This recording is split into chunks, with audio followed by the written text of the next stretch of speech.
Eu sou Mário Persona e essas são as respostas que eu dei aos que me perguntaram sobre a Bíblia. E aí ele acrescenta no final do versículo 3, o Pai das misericórdias e o Deus de toda consolação. Por que não o Pai das bênçãos? Aqui entra mais um ensino também, que é característico da igreja. Quando eu falo característica da igreja, não é de uma denominação, acho que vocês entenderam isso. Da igreja, que é o corpo de Cristo, ao qual pertencem todos os salvos, mesmo aqueles que estão espalhados por milhares de denominações religiosas. Mas então, ele é o Pai das misericórdias.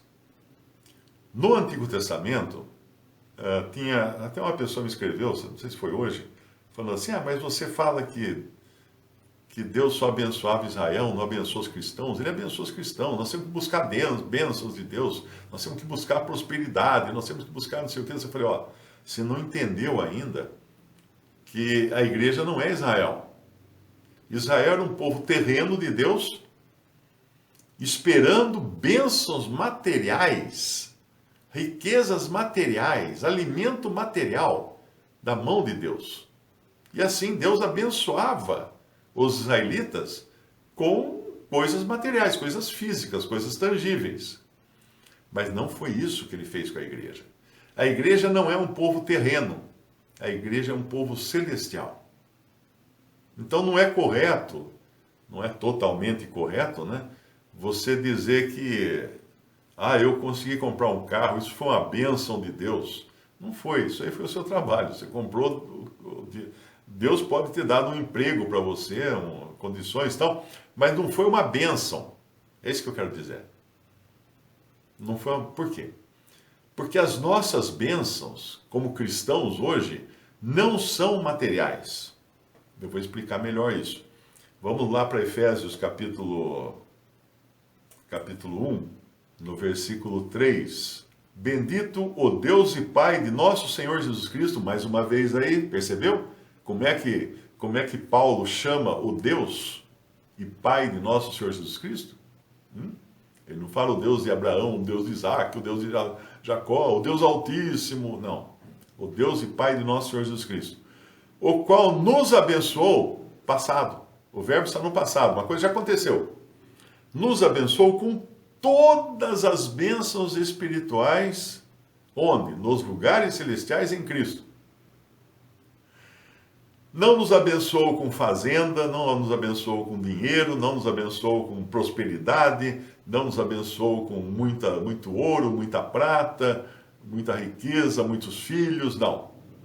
Nos abençoou com bênçãos espirituais nos lugares celestiais em Cristo, com todas as bênçãos. É como se você recebesse já um bolão da loteria, só que não é de dinheiro. E não é de bênçãos materiais, é de bênçãos espirituais, e elas estão em Cristo nos lugares celestiais, guardadas no melhor cofre do universo, em Cristo. Então não é correto o cristão buscar bênçãos, porque as bênçãos ele já tem. É que nem eu quando saio pela casa procurando pelos meus óculos. Às vezes eu saio que nem tonto para lá, onde foi que eu deixei meus óculos? Onde foi que eu deixei meus óculos? Aí eu paro e falo, peraí, está aqui. Eu saí com os óculos pendurados na orelha. Um cristão que fica procurando por bênçãos materiais está procurando aquilo que não foi o que Deus prometeu.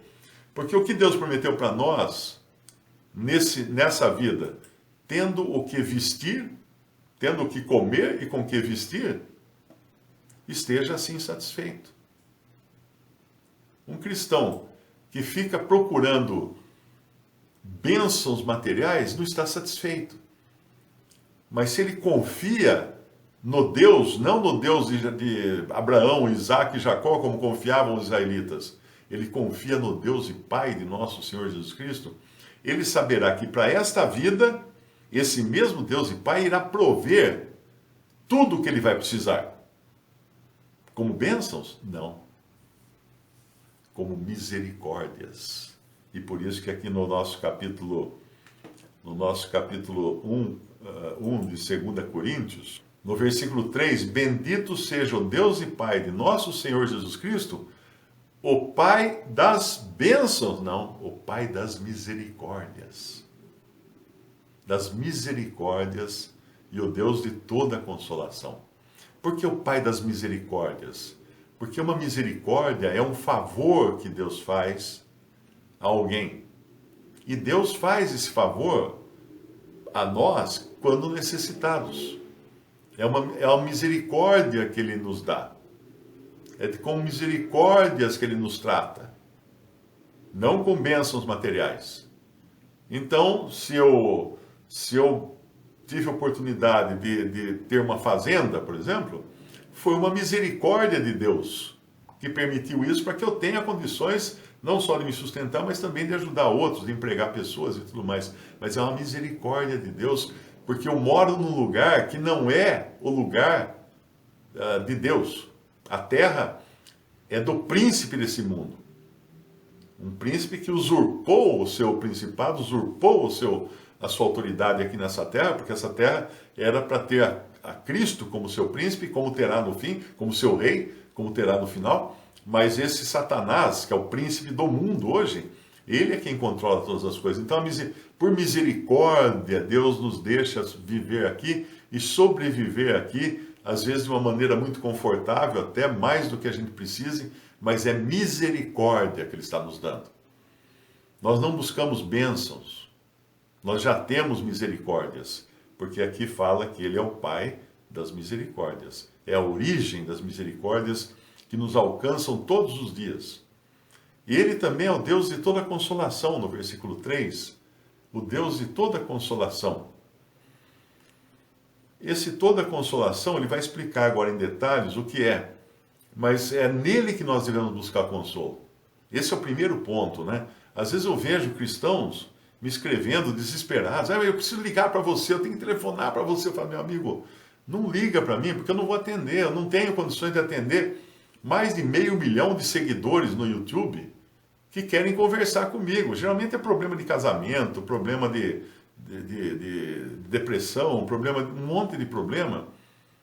Você é um crente em Cristo, você tem um Senhor, você tem um Deus e Pai, você tem o Deus de toda consolação. Já passou por lá antes? Já pegou a senha lá antes de querer falar comigo? Eu não sou Deus. Eu não sou Deus. Eu posso consolar com a consolação com a qual eu já fui consolado, que vai ser o próximo assunto de Paulo aqui. Mas busque ao Senhor, Deus, ao Deus de toda consolação. Ele é pronto para consolar, Ele tem a consolação para você.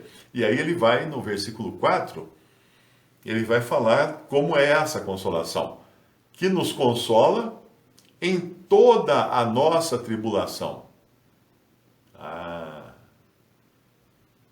Que tribulação mesmo? Toda.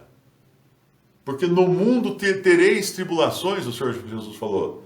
No mundo tereis aflições, mas eu venci o mundo. Então ninguém pense que vai passar aqui nesse mundo como se fosse um passeio pela Disneylândia. Não vai ser. Aliás, vai ser no trem fantasma, naquelas coisas, naqueles brinquedos aterrorizantes, né? Mas não é o lugar de diversão aqui. Aqui realmente nós estamos num lugar provisório, no terreno do inimigo, cercados de problemas e de dificuldades, de seres espirituais, anjos e demônios, querendo de todas as maneiras nos fazer tropeçar, nos fazer cair em pecado, nos fazer desistir da nossa jornada, nos fazer tirar de nossos olhos o alvo, que é Cristo, e tirar da nossa esperança a nossa morada celestial, e querer colocar aqui nesse mundo a nossa esperança, aqui nesse mundo a nossa morada. E aí vai cair nesses como é que a gente podia chamar isso aí? Nesses circos de bênçãos que aparecem na TV e nas esquinas, onde eram cinemas, agora são circos, shows de bênçãos, que nada tem a ver com Deus. Nada. Tudo para a carne. Tudo para a carne, exatamente isso. Então, ele fala que Deus, esse Deus, que é o Deus das misericórdias, que nos sustentam, e de toda consolação que serve para nós nas nossas tribulações, que nos consola em toda a nossa tribulação, para que também possamos consolar os que estiverem em alguma tribulação com a consolação com que nós mesmos somos consolados por Deus. Eu nunca esqueço, uma vez que estava bastante deprimido e a minha filha falou: pai, você já viu? Ela mandou esse versículo para mim. Ela mandou esse versículo. Por que Deus está permitindo toda essa tribulação com você? Para que você possa consolar os que estiverem em alguma tribulação, com a mesma consolação com que você for consolado. Percebe? Então tem um objetivo, sermos consolados por Deus, que é também podermos consolar. Mas isso é um ensino que cada cristão deve, um exercício que cada cristão deve ter, de primeiro buscar o Pai, o Deus de toda consolação, para que Ele possa consolar. E aqui Paulo, ele vai falar muito das aflições de Cristo no versículo 5, porque como as aflições de Cristo são abundantes em nós, assim também é abundante a nossa consolação por meio de Cristo. Quando ele fala aflições de Cristo, ele não está se referindo à sua morte na cruz, ao seu sacrifício vicário, né, de substituição na cruz do Calvário. Não.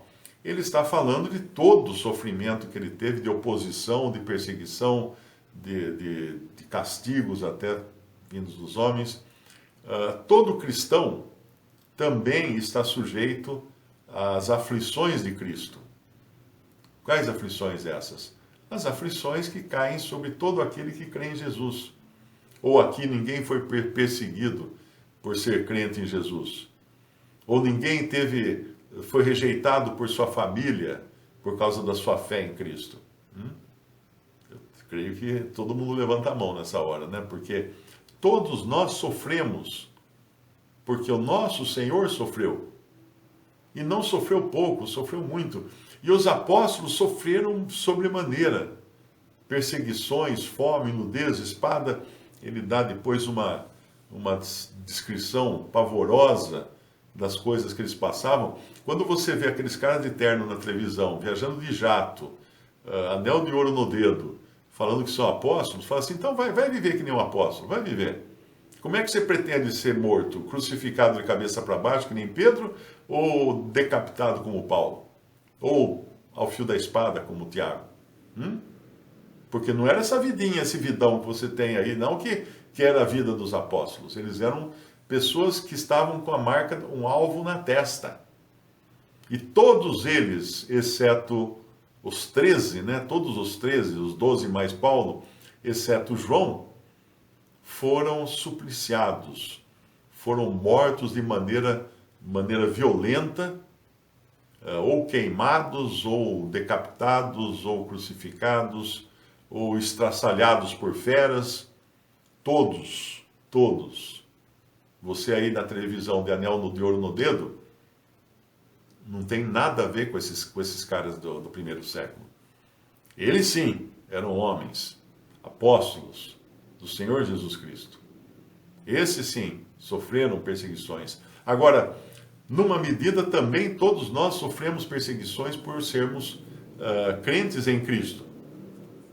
Porque como as aflições de Cristo são abundantes em nós, ele está falando dos apóstolos, nós apóstolos, assim também é abundante a nossa consolação por meio de Cristo. Ou seja, onde eles encontravam, onde Paulo e os apóstolos encontravam consolação? Em Cristo também.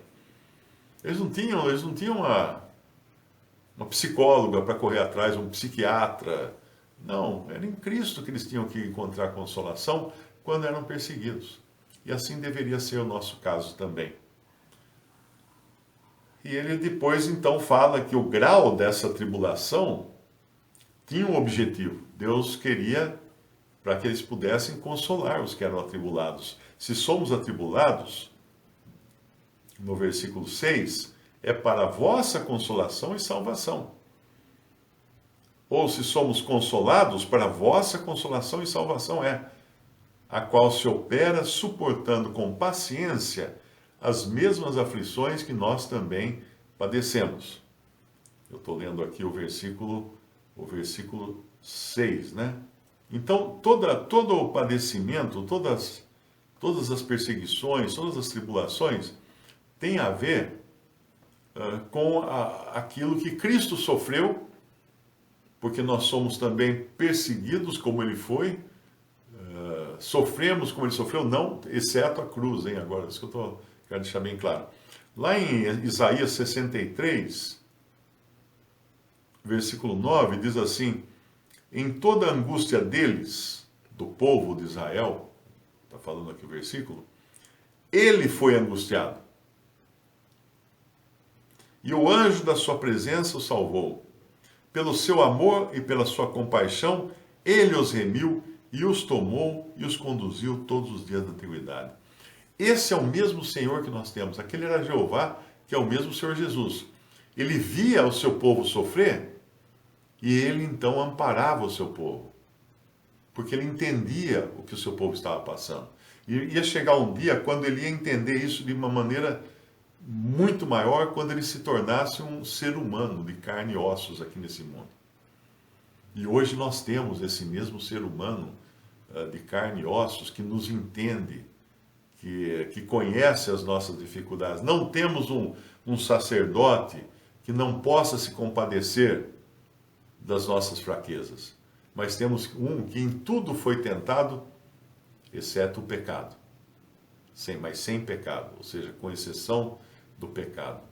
Esse pode se compadecer também das nossas fraquezas, das nossas desilusões, porque imagina só, ele veio para o seu próprio povo. Imagina a desilusão que ele sofreu. Quantas vezes quis eu, Jerusalém, Jerusalém, quantas vezes quis eu te abrigar debaixo das minhas asas, o Senhor falou. Como é que ele podia falar isso se ele está se referindo agora a toda a antiguidade? Porque ele é Deus, porque ele já existia, porque ele já cuidava de Israel, aqui como ele cuida aqui em Isaías 63. Ali era Israel. Ali era o próprio mesmo Deus deles ali.